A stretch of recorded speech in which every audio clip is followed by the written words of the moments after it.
Beyond Toxics, or specifically our program that we run, Rise as Leaders, won the Town and Gown Award.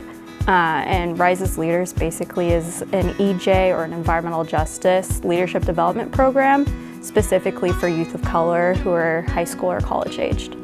And essentially putting together, I like to describe it as a toolbox for the students to come in and learn how to be community organizers within their own community, and to do that ethically and respectfully and responsibly in all the spaces they go into.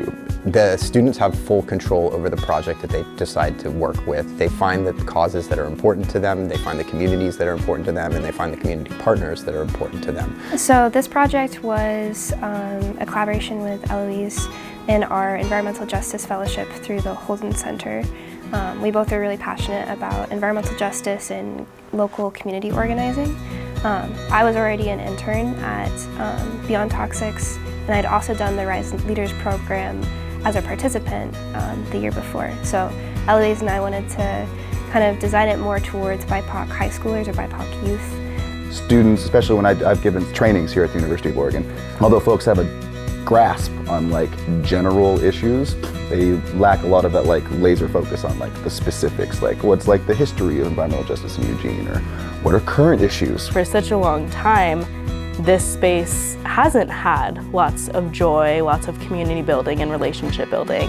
And often this space can be really isolating and scary and overwhelming. And so what gets me excited is creating that either physical or sometimes digital space for them to bring those anxieties, things that scare them, things that overwhelm them, and turn that into really powerful momentum and tools for achieving climate justice, but also figuring out where does joy fit into that, where does our ancestry, where does culture. I think the University of Oregon brings a lot of students from different parts of the country, but at the same time in sometimes different parts of the world. So like getting students who are not familiar with the work which is happening currently in the environmental space or the climate space, giving them that opportunity to learn about the movement. So how do you organize around environmental justice?